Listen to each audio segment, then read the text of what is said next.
up, guys? This is your boy JDTheCollector. I'm here at Mania Cards with Joseph and Michael. Today we're going to talk about a new segment I just came up with. It's called the Game Plan. Today we're going to talk about how they came up with the game and how the store started. You guys ready? Let's do it. So let's just start. The number one was the idea. How did the Mania Cards start? So what it was is, so I was barely getting into Pokemon. I think it was like mid or beginning of 2020 when everything was skyrocketing. Logan Paul was opening all those first edition boxes and stuff, and it brought out it did what it was supposed to do, which was brought out everybody's collector instincts, since we were in COVID, and it was bringing out all the hobbies that we wanted to join just because we had nothing else to do. So I got into it. I was personally collecting, and I was ripping stuff, mostly Pokemon though. And then I was at my local car shop, It was a local car shop that we've been to often, and then we were just breaking, and then Mikey, I've known him since middle school, and we used to do shoes before. So that's why we got the shoes right there. And I was opening packs one day at the car shop, and then I see Mikey come in with his brother, and I've been knowing him since middle school, and I'm looking in the back of my head, I'm like, dang, y'all got into cars too, and I was like, damn. And then they just sat down with me, and we were just chatting up, and then we knew very little to mediocre about Pokemon cards, but we wanted to learn more, and I felt like it progressed for maybe 2-3 weeks, where me and him started opening packs together. We started trading with each other.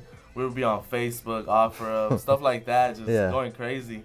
And I feel like one of the main ones was I tell the story all the time to everybody that almost comes in, and then him. He always listens to me reiterate it. Is me and him were both opening packs, and one of my favorite sets is Hidden Fates. And if you know Hidden Fates, the best card is the Charizard. Yeah, of course. And we were talking about it. We both got our box. We went to the Char shop. We were just like, we're gonna just open this box, hopefully pull the Charizard. And then he said something jokingly. He was like, if you pull this Charizard first pack, that's gonna be crazy. And then literally, the next thing you know, I got a Charizard. I see the wing, and I was just like, dang. And that's literally what started off. At the time, it was like a $600 card. Yeah. And I literally, from that point on, I just started flipping and then trading this, getting product, trading the product, meeting different people. And then I told Mikey, I was like, damn, this is crazy. My collection grew from being one binder to 2 binders with $20 plus every single card. Oh, wow. And then Mikey just started getting into it too, and I was just like, Mikey, this is I got a bunch of product from this one card, and then now I kind of want to do something about it. And then he was doing the same thing. He was on the grind, getting $600 cards. He is the first person that got me into graded cards as far as Pokemon goes. Yeah. It was a BGS 9.5 Rainbow Charizard at the time. It was worth $550. And then he's literally, I traded multiple raw cards. I gave him almost a lot of cards just for that one card. And that's kind of started it. It was just Mikey, I got all this product.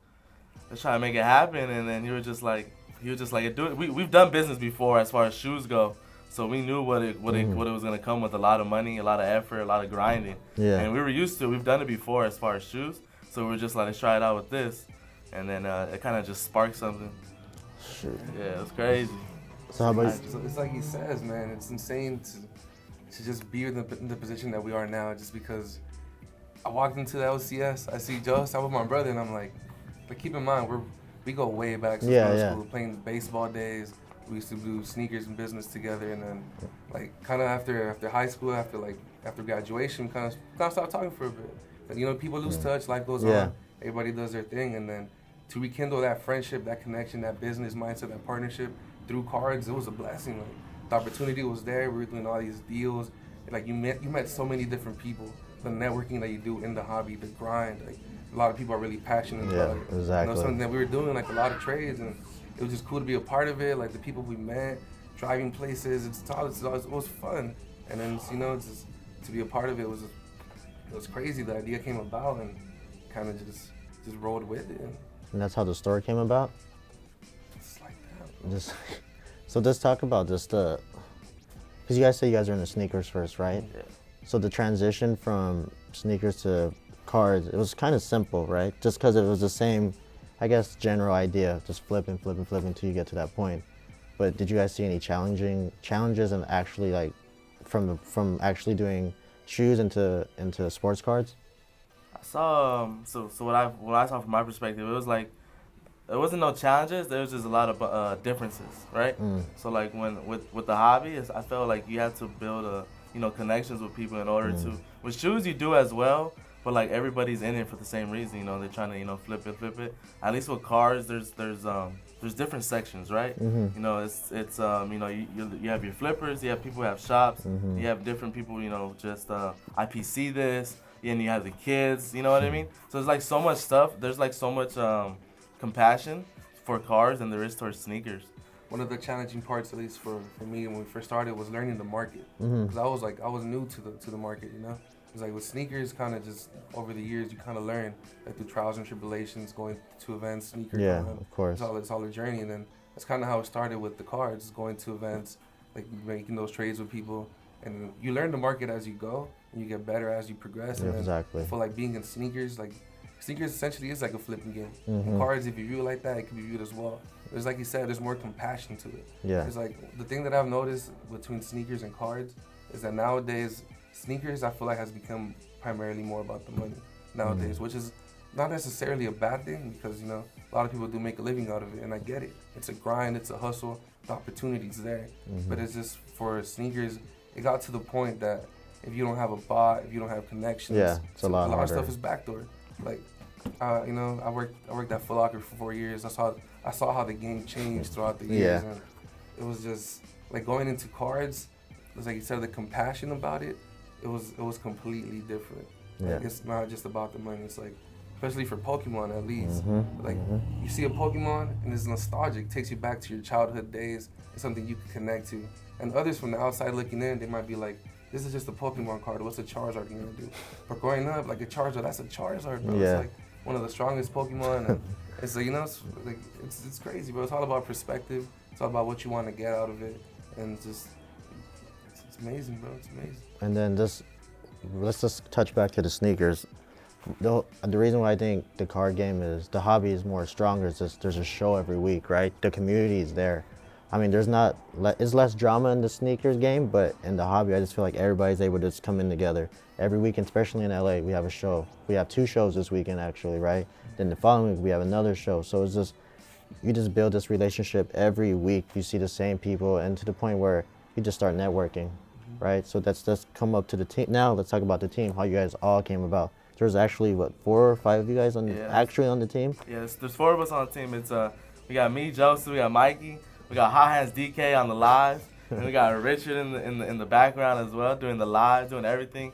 So what it was, I mean, you guys heard how we got together, and what happens is, they wanted to be a part of it. They used to come in as well, and they used to get stuff and sports and stuff, and they had their own thing with shoes and stuff, and what they wanted to do, they wanted to bring shoes to here.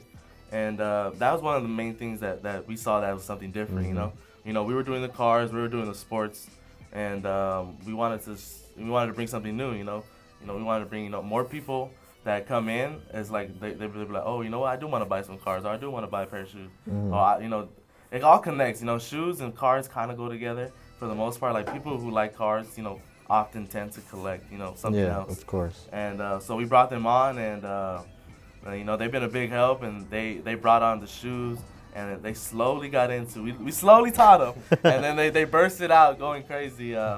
We slowly started with sports cards, and they just started going crazy. They're always with us. We always ride deep. We got 4 of us. We got other people that we always go to, and so their main thing was to bring in shoes, but they brought in shoes, and they learned sports cars, and they just ran with it. They ran with it. So they also do sports cars with us as well, and they're enjoying it, and they like it.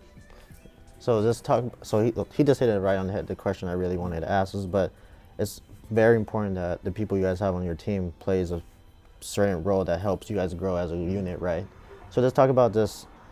I guess, does it come to a point where you guys all just became a family type business basically, because you guys are all working together? Like you guys said, it's 4 of you guys going together every weekend, going to shows. So this eventually gets to a point where you guys just start getting closer, and then the bond, and it becomes more of a family type business, right? Yeah, honestly, I'm glad you brought up that point.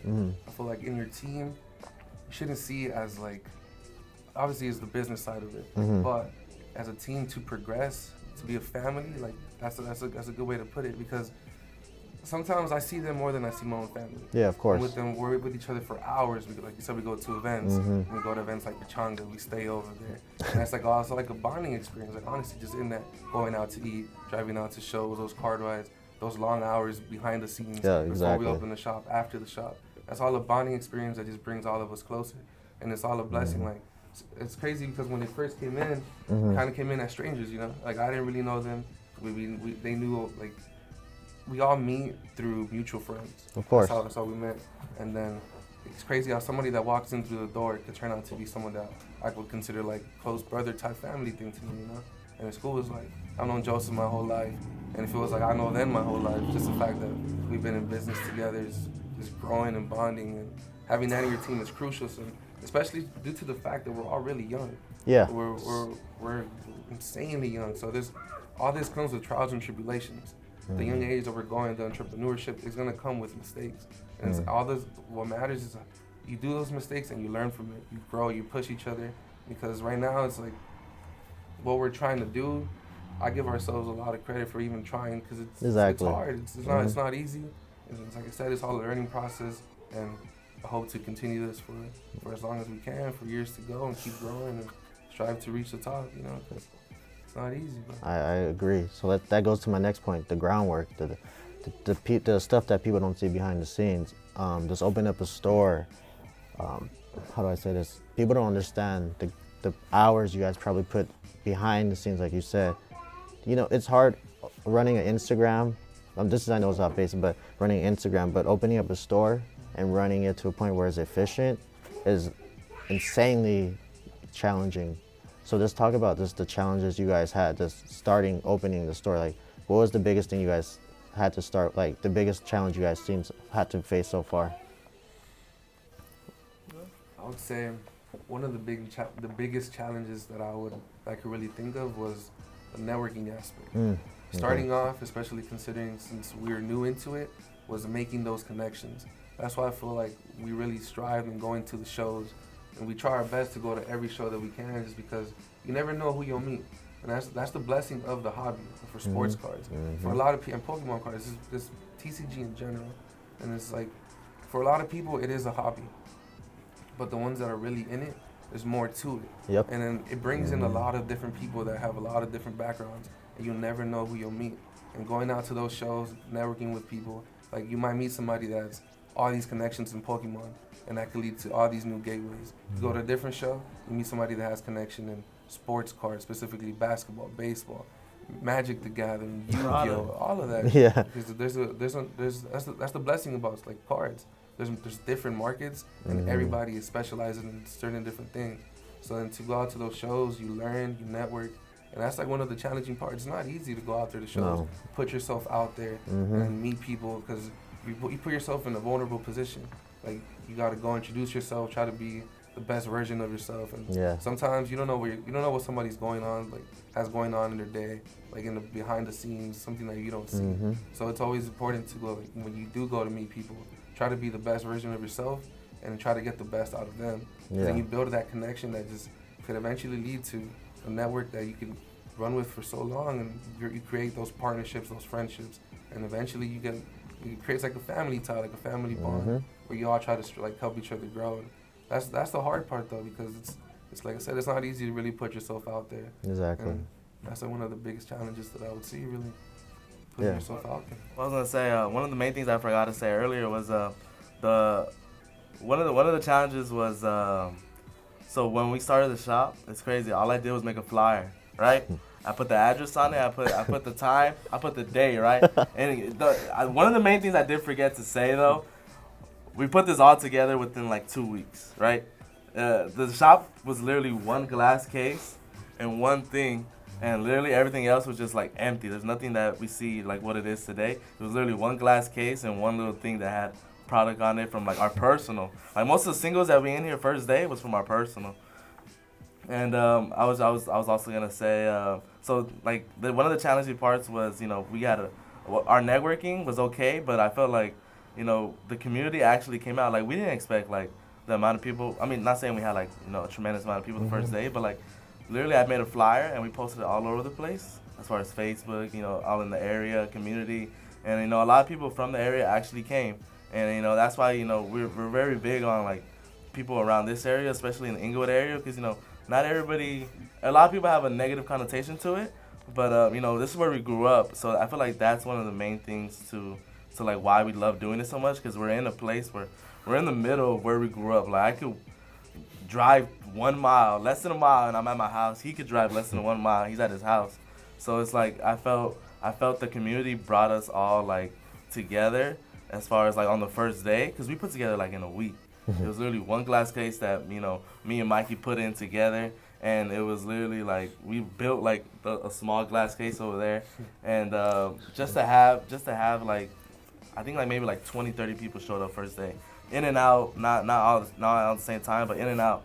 And I felt like from that day on, like there was no more guesses, or there was no more doubt that we couldn't do it. You know what I mean? I felt like when you first start in a business, what they say is like 60% of businesses tend to fail, right? But I feel like what we're doing right now, it's from that day on, it only motivated us to do more and invest more money or invest more time and do everything that we could to like make the store better. And I think we've done a good job in the past 9 months, and everybody else that has said it as well, I appreciate them, we respect them, and they're the reason why we're able to continue it often, whether it be customers, whether it be everybody that we meet at the shows, other vendors and stuff like that. So that was one of the main points that I didn't say when we were first starting. Yeah, the risk, right? Yeah, the risk that you guys had to take. I mean, just open up in Inglewood, like you said, it's home basically, right? I think I'm from Pasadena. So one of my goals is trying to open up a show eventually in Pasadena. So the fact that you guys were able to do it in your own city where you guys grew up at was probably super crucial. And I bet when you guys opened the door, it was just like one of those moments where you guys just stepped back and was just like, damn, did we really just do this? So just talk about the importance of just being here. I mean, you already talked about it a little bit, but just get just a little bit more understanding of like how important was it to be where you're actually from, where you grew up, and you guys know the city like in and out, so you guys understand where you guys are at. Yeah. Kind of like going based off of, or piggybacking off of what Joseph said. It's like being in this community where we grew up it's been a blessing. It's been, I always tell Joseph, I always tell people, you're only as strong as your community. Yeah. And the fact that we grew up here, like it's really helped us, and it's really pushed us to show everybody that this is possible. We could do it. We want to create a safe space within our community. People could just come, hang out, open some packs, kind of just like me personally, I don't really like seeing customers as customers. I see them as potential people that I see as friends. Okay. Because I really want to make people feel welcome. That's one thing that I really like strive for, especially here in the community. Growing up in Inglewood, it's like you said, there's a negative connotation to it. Yeah. Like especially back in the day, you hear about Inglewood, you hear about all the negative stuff about it, and in recent years, Inglewood's been changing a lot. Yeah. And for us to see the transition here in our own hometown and to be a part of it, that in itself is a blessing. And it's like you said, the first day, we had. Someone might be listening and thinking 20, 30 people isn't a lot. That's a lot. But then just for us to be here with one display case and limited amount of product, and to see that people will still come out and support, that in itself, like, it really motivated us.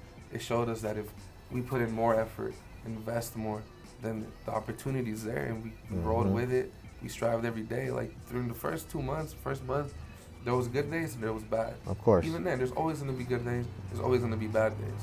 And then what matters is how you cope with those bad days. Like you learn from it and how you grow from it. Because not every day is going to be a home run. Yep. Like, it's the one thing you always tell me. Not every day is going to be a home run. But those one days where it goes great, that's what really pushes you to create that snowball effect to keep going. Because one thing I always tell them is you can never get too comfortable where you are. Yeah, exactly. It's easy to get comfortable. It's easy to, okay, this is going good, let's keep going. You always got to strive for more.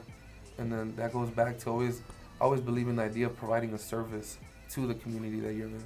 So it's like, I want to do, that's why one thing that I really appreciate that we do is the shows. Like sometimes when we do our trade night, like little trade shows here, it's not the biggest trade shows, but it's the turnout. The community turnout is great for us. It's amazing, really network, and we provide that space for people to come and see a different side of the hobby, see different vendors, meet different people. Shout out to all the people that would always come, the different vendors that would come. Some vendors would drive hours just to come over here, and then that in itself, like, it shows us that we could do it, that the community's there, and we could always keep growing. It's been a blessing overall. Also, piggyback on what he said is like, you know, we had good days and bad days, and I felt as if, like, we felt good on our good days and we felt good on our bad days, because, you know, I remember a lot of ideas that we have done, like, throughout for the store, have been on our bad days, right? You know, we're sitting here, and, you know, like, say somebody does, not a lot of people come in, right? And we would be like, you know, when we first started, we were just like, you know what, we have product here. Let's try to, you know, use IG Live and break. You know, like, on our bad day, we were just like, let's see if we could break. Let's see if we could open stuff for people. Let's see, like, you know what I mean? Like, on our bad day, we came up with that, right? Another thing, on our bad day, you know, we were just like, you know, we've been breaking, and then, you know, it kind of got draining. You know, it was just us two at first, and we were just like, you know, let's try to do raffles. Let's see if that works. You know what I mean? Like, you know, the bad days were, you know, turned out to be like good things that we came up with on the fly, because you have so much time to think, and, like, you know, if somebody doesn't come in, and, like, we have so much time to be like, what ideas can we do to get people to come in, or they don't even have to come in. Let's try to do this so they don't have to come in. So then when they do come in, they, you know, pick up their stuff and stuff like that. They're looking around the store, and, you know, they want to be here more often. So I feel like on our bad days, we came up with, like, the good ideas, the great ideas that we have today, as far as, like, breaking, raffling. You know, it's always good to be, you know, more than one-dimensional in your business. So I feel like that's what we did on our bad days. And that's pretty, like, I'm happy you guys talked about that, because a lot of people don't see the good in anything. You know what I mean? They had, like, an example would be, oh, I had a bad show, or whatever it may be, right? But they don't see that there's certain things they could do differently that can probably change that. And I'm happy that you guys are bringing that up, that even though you guys had a slow day or a bad day, you guys figured out, okay, we tried this idea out, but it didn't work out how we wanted to, but now we could flip it around where it makes sense. Where, like you said, breaking, I mean, I can only imagine breaking gets draining, right? Just sitting there and just breaking, and doing razzes. But the fact that you guys are doing something different every single week, because I see it, I know, I get the notification you guys are going live, and that's good though. You guys are, that just shows you guys are growing, not just as a business, but as a, like you said, the brand. Just talk about just the networking aspect. Like you guys said, it was just in the beginning, you guys were just talking about you guys networking with different people, and, you know, I'm just watching it from the outside looking in. You guys are actually doing that. We could talk about the trade night you guys did with AJ. Just talk about how important that was. Not important, but just talk about just the relationship you guys just built with that to make the trade night happen over here.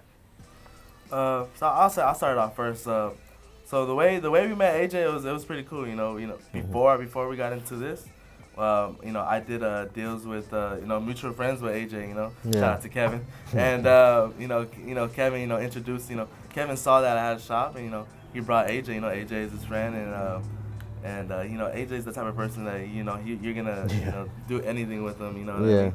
And how do you say, you know, it came up about as a saying, and, you know, as a, you know, throw it out in the air, and you know, little by little we all grew at the same time, and I felt like it was like the right thing. You know, we did the LA Maniaverse with you know, AJ, the LA Hobbyist, and Team Poking Universe. Shout out to Martin and Moy.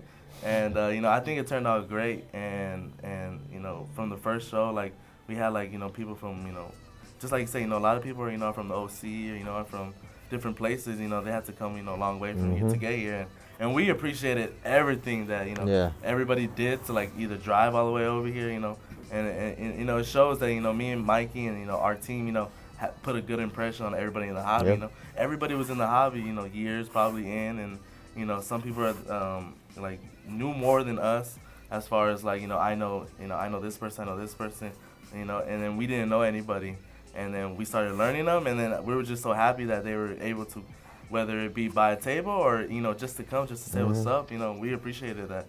And I felt like that trade show, and going off of, like, what you said, like, the branding wise, right? I felt like that Pikachu right there, it's like, kind of like, put that face on who we are, you know what I mean? That Pikachu, every time you see that Pikachu, you're gonna know, like, you know, who we are, you know, since, you know, we do sports and Pokemon, we came up with that. And you know, we see it. We do it all over the place. We do it on our shirts. We do it on, you know, our little things, little by little. And I felt like we did a good job of putting our name out there, putting a good impression on our name, and you know, people are just gravitated towards mine or Mikey's personality. You know what I mean? And you know, and I appreciated everybody that we met, and I appreciated, you know, everybody we continue to have friendships with. Whether I don't talk to, you know, somebody for like 20 minutes, or I just see him every single time at a show. You just say what's up to him, and then if you do that many times, every single time you see him, you're gonna say what's up, and then one day you're gonna sit with him when you have time, you know, conversate with him. Yep. And I just felt like, you know, I've said what's up to so many of you know, in the hobby, and you know, they ended up becoming, you know, 5-minute conversations, 30-minute conversations, doing deals all the time. So I felt we did a good job as branding, as far as people, and then as far as putting a you know, a brand to our, putting a picture to our name. Yeah. Let's talk about this. Just trying to be different, but still being your guys' self at the same time. I would say like the things that put us aside is, you know, I would say in the hobby, you know, being different for us, it was more when we would go to the shows, we wanted to you know, do certain things, and I felt like a lot of people that have shops don't really go to shows, right? There's like a handful of people that have, like, you know, car shops.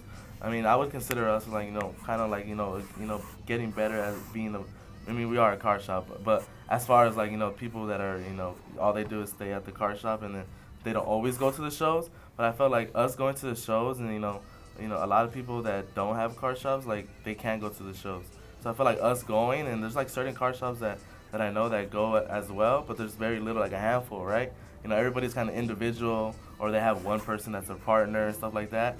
But like seeing like a car shop go, and then, you know, and we were just like, at first we would just, you know, catch up people on product. And that's what, like, one of the main things that people like, oh, you know, I have product for you, and this and that. And we didn't really know them at first, but like we cashed out one day, and then, you know, the next week it's like, oh, I have this for you now, I have this for you. Take down my number, you know what I mean? And it ended up being like, start off with product, because, you know, we needed it for the shop, and we started off with, you know, trading, and I felt like us putting a face to that name, we just handed out our business cards and stuff like that. It kind of showed people that, you know, these people are new, and you know, they're doing a good job of, like, you know, building relationships, and I just feel like that kind of like made us different. But you probably have something else to say about it too. No, so I feel like you spoke it really well, and then I feel like one thing as well is that your question asked, like, how do you stand out, or what do you do to really stand out at shows? And I honestly believe, like, as cliche as it may sound, to really be yourself. Yeah. Like, regardless in life, whatever you do, good or bad, people will always judge you. Same applies to the hobby in and out.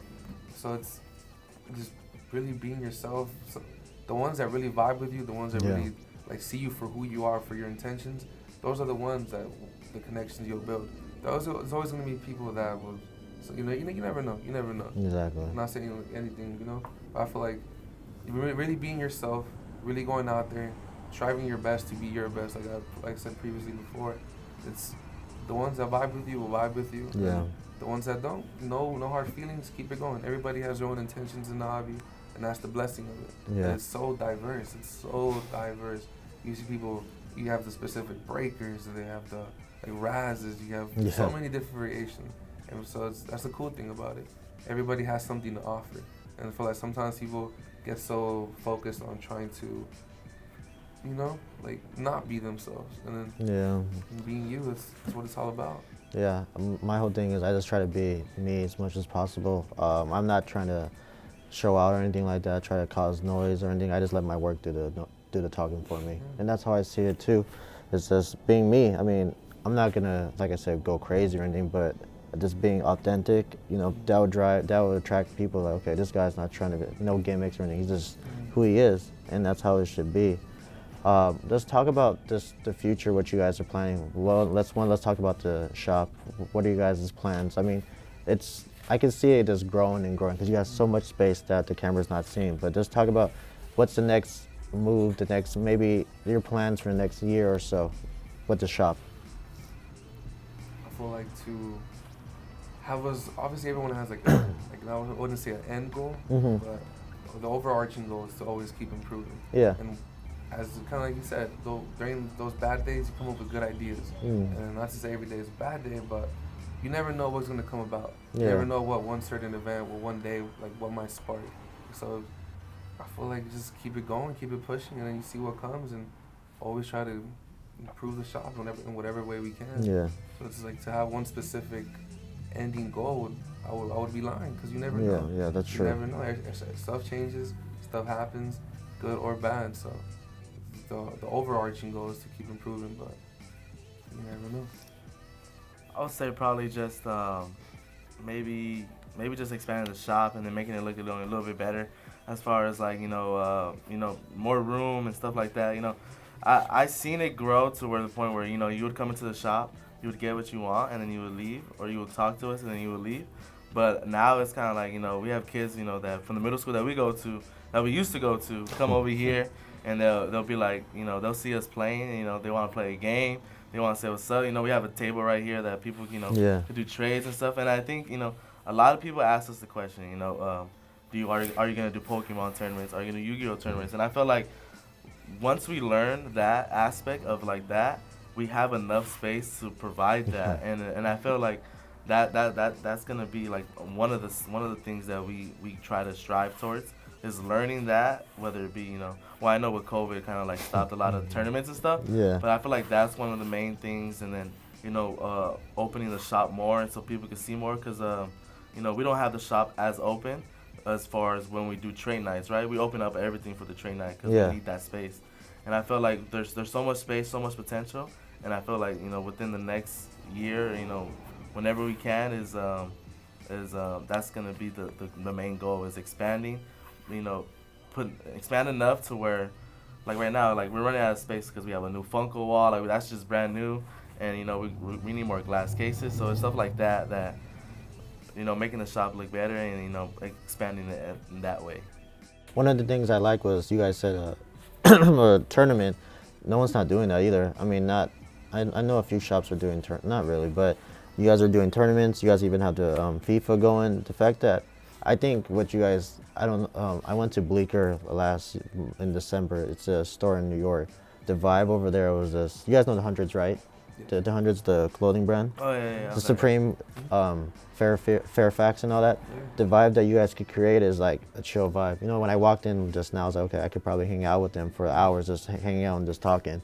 And I feel like that's where you guys are probably gonna get gorged towards. It's more of like a clubhouse vibe. Yeah. And then you guys are still, selling cards, selling pops, all that stuff. So just the potential you guys have is going to be amazing, especially with you guys say kids coming in. And honestly, the kids are the future, so that's really cool that the kids are coming in. But talk about not just the shop, but just the brand itself. Like, what are you guys planning to do with just the whole Mania Cards? What's the next move? Go worldwide. Worldwide. Go worldwide. So you guys want to go out of state for shows, or? Definitely.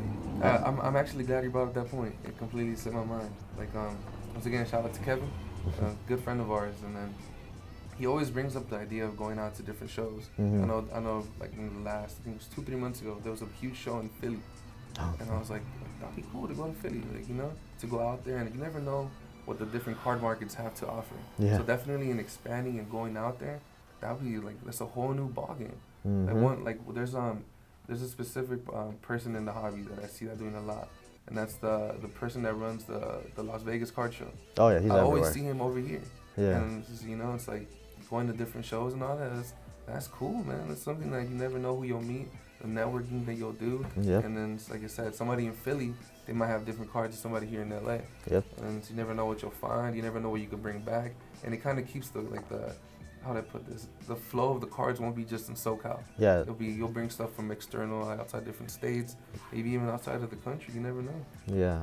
I just went to Boston. I'm going to Philly in 2 weeks, so Okay. I'm glad that we're talking about this. It's just expanding. Obviously, we're in LA. Just a quick story. I went up to the Bay in October for a show. And I was like, man, I'm just talking to different people, just networking, like you said, and it's just crazy how much work there still is to be done, because you're in a whole different ball game. And I went to Boston, it's the same thing. I'm like, okay, I'm gonna meet different people, I'm gonna introduce myself, tell them what I'm trying to do. So the fact that you guys are thinking about doing that, you guys should actually do it, because you guys, you guys could expand, like you said, worldwide. Because it's cool to be in LA with all the, you know, the shenanigans and everything. But once you guys get out to different, out of state, you're just like, man, this is totally different. You could bring stuff that you won't see in LA that you might find in Boston, Philly, New York, and bring it over here. And just, like you said, just changing the flow of the cards. So when's the next trade night going to be then? Do you guys have any plans, or is it just still on hold right now? So right now it's still on hold, but the goal is to like, you know, I felt as if, you know, when the holiday season happened, you know, everybody was, you know, cooling off on shows because, you know, it's the holiday season. Yeah. You know, everybody was putting their money into gifts or stuff like that. You know, it's the end of the year. And I felt as if, you know, January was going to be a little bit jam-packed of, you know, we wanted to bring everybody. We wanted, you know, everybody needed to, you know, get their big train night. And I felt as if, you know, not because we don't think that we're going to get, you know, people in, but because we want to be able to go to those shows as well. And I know our shows are usually on Fridays, and we want to keep it that way just because we know we want to, you know, not saying we want to interfere with Saturday and Sunday, but like Fridays, you know, the chill day, and, you know, sometimes getting ready for the weekend. And, you know, maybe, you know, I feel as our shows in general, you know, it's a chill show. You know, you do your deals. You get, you know, have a pizza, have a soda. Last time we had the Laker game running. Yeah, you know, it's always, you know, we have something running, and we have food, and, you know, we have food and soda, and it's like, you know, hanging out, right? And so we knew that January was gonna be jam-packed with a lot of shows, and we didn't want to like interfere with that. We wanted to, you know, give ourselves a break as well, and, you know, look back and see what we did in the first two shows, and you know, what can we do better? Can we do more tables? Can we put do something else? You know what I mean? And so I felt like January was gonna be jam-packed, but we're really striving for February. We haven't came up with a specific date, but for sure we want to, you know, keep it once a month, as you know, like a lot of people, and that do shows. And yeah, that's like the main thing is, you know, one time a month on Fridays for sure, and we're striving for February for sure. And then this, you guys gonna future collaborations possibly moving forward with any other brands in the hobby? Yeah, you know, yeah, like a lot of people that we met like recently, you know, they don't specifically do cars, but maybe they do certain other things, and they do that sometimes goes along with cards. And I felt like, you know, always expanding is always better, right? It's putting you know, somebody else's audience and your audience together to where I have a bunch of people that follow, a lot of people that we post, like a lot of people that we go as customers, they follow AJ, the LA Hobbyist, or they follow Team Poke Universe, another shop that has Pokemon and stuff like that. And a lot of people that we shout out, and I'm pretty sure, you know, our customers are gonna follow you, and then you know, a lot of people that, you know, go on YouTube are gonna follow us. You know what I mean? So I feel like we're always open to collaborations with anybody, just because we want to, you know, grow as a team, and you know, maybe you know, that provides, you know, extra for everybody. You know what I mean? Yeah, so. Exactly. Real quick, when I met you at Burbank, the shirt, are you guys gonna? I think you have it on right now. But are you guys gonna drop any merch anytime soon, or you guys are just holding back a little bit? Because I thought when I saw, I was like, dang, is that embroidered? He said, yeah. So I was hoping maybe you guys were gonna drop some merch moving forward, or you guys don't know yet. So that's something we haven't really discussed and planned about going forward, but there's definitely something in the future that I do see in the future. I know this drop that we did, we made it exclusive to pre-orders to original. We had we were like 4 or 5 months into the shop, and we asked our customer base, would you guys be interested in like limited shirts? So we took pre-orders for all the shirts. And then I have a friend who I went to middle school and high school with, who I saw that he was doing embroidery. So I was like, you know what, I like embroidered shirts. It's something different. It's not screen printed. So the idea came up, if I could help out someone that I grew up with, a local business as well, that could help us out as well. So kind of like collaborating, like you said. Yeah. You don't always have to collaborate with other people in the hobby as well. You can bring people from outside the hobby in. Like recently, we've collaborated. Here in store, we've had a local brand. They're well known here in Inglewood, called the Wood Class. Yeah. They've had like they had a whole section here in the shop, and then the people came in, and it was cool to have them here with us. You know, so it's all about collaborating with not only people in the hobby, but your community as well. That way, you show different people the new sides of the market. Because for a lot of people, from the outside looking in, that aren't into the hobby, like some can't justify spending a lot of money on cards. Yeah. But the ones in it, it's like you really know the value of it. Because outside looking in, someone will be like, I'm not gonna spend this on a LaMelo card, for instance, a Charizard. A family coming in is like, can't justify spending $600 on a Hidden Fate Charizard, for instance. Yeah. It's expensive, and that's the reality of it. So that's the beauty of it. In collaborating, you get to like explain to people that there's more to it than just cards. There's a nostalgic feeling behind it. There's actually a possibility to even make money in the instance, you know? Yeah. So it's the cool thing about networking, about collaborating, and we're never against collaborating with people. If any of you guys ever want to collaborate with one of us, don't hesitate to reach out. You know, we don't bite. I think we're pretty friendly and pretty cool. You never know. So last thing is, what's the biggest advice? I want both of you guys' answers if you guys don't mind. What's the biggest advice you could give somebody that's starting, not just the hobby, but just their business? Go first. Need some time to think about it. That's a good question. I feel like that really requires some thought. So advice to somebody who's starting in a hobby, right? Or a business, right? I would say maybe as far as the hobby goes, it's, pick at everybody's brain. And I did a lot of, research on my own as far as I looked at videos every day. I did as far as not only knowing the exact thing of certain things, but naturally finding out, I was telling Mike the other day, as far as Pokemon goes, I could look at a handful of Pokemon, and I didn't have this skill before. It was not I consider it a skill, but I could look at a handful of Pokemon cards and be like, the market value is X amount, and without looking at TCG or looking at eBay and stuff like that, and I would be like $10, $5 off, and I just felt I did that because I learned that on my own, and I did a bunch of research. I see those cards every day and stuff like that.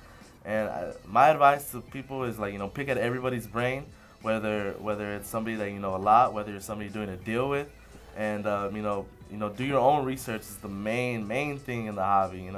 It's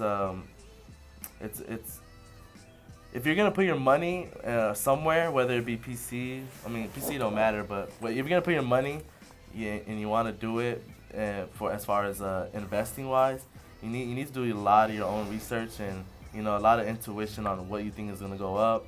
And I feel like those two things, picking at people's brains that have been in something longer than you have, and they have more experience. That's the key, experience. Because if you don't have experience, you got to pick at people who do have experience, and then you gain that experience. And then someone under you, or not under you, but someone who's newer, they're gonna pick at your brain, since now that you have that experience that you got in from 20 different people, and it just keeps on going like a cycle. So doing your own research and picking at people who have many experience is gonna put you on the path on a good path. I agree. That was well spoken. I feel like one of the best advices that I could give for those of you that want to get into the hobby, not only just the hobby but a business in general, is to not overwhelm yourself. It's easy to really get burnt out, to overwhelm yourself and forget why you started, why you did it, why you wake up every day to try to make your business succeed or succeed in the hobby or whatever you choose to do in life. Because essentially, you want it to be as fun as possible. And obviously the business side as profitable as possible. But try your best to not burn yourself out, because it's overwhelming. It's not easy processing cards. It's pricing everything, comping stuff out, going to shows, driving, opening shop, closing, late night breaks. That's just for the hobby side, but I'm sure it's all the other businesses out there. There's a lot that goes on behind the scenes, and it's really easy to get overwhelmed and stressed out. And I feel like one advice I could give you is really surround yourself with people that want to see you grow, to have the same ambition, because you're only as strong as your community. I stick by that, saying as much as I can, just because your community could be 2-3 people, one person. The community could be yourself. A lot of people feel like they only have themselves, and you got to constantly remind yourself to keep it pushing, to remind yourself why you're doing it, and just never give up. Honestly, it's because it's your dream. You started it with an ambition for a reason, and then your only limit is yourself. So it's easier said than done, but it's just, you really got to remind yourself why you're doing it every single day, and try to have the most out of it. Tomorrow's never granted. Every day, do your best that you can and pat yourself on the back, because you tried. You tried. Nobody can take that away from you. The fact that you woke up that day, you try to do what you want to do, that takes a lot of effort, and that goes unappreciated a lot. So keep it pushing, man. Keep it pushing. All right. I appreciate you guys doing this interview with me. I know we've been delaying it for a few months, but I appreciate it a lot, and let's just keep it moving. And I just can't wait for the future for all three of us and everybody in here, because it's gonna be just. I feel like this year the hobby's just gonna grow and grow, and I'm just happy that I'm able to be part of your guys' journey now. Us as well, bro. Yes, sir. Appreciate you. No problem. Even reaching out to us for this, man. Like it's like you said, like I see you at a lot of different shows, a lot of different card shops. And you're always about your business, bro. I really appreciate that. You're not there messing around. You're always there, genuine to everybody, and that goes a long way, bro. You're really there, getting what you need to get done, and what you're doing with this. I hope you do. Everybody that comes on after us has something new to offer. Yeah. Because I'm gonna look back at all of these and see where we grew a year from now, 2 years from now. And the same to everybody that's been in all your videos and the future videos. You know, this is just the beginning for us all. So keep going. It's the collaboration we needed, you know. We need to put our face out there, you know. Yeah. And I feel like, you know, it's gonna benefit both of us, and you know the content's gonna keep on getting better and better and better. Exactly. And then I hope the same for us, that our shop just keeps on getting better and better. And you know, you're always welcome. Anytime, every one of y'all is always welcome. But appreciate you, bro. I know.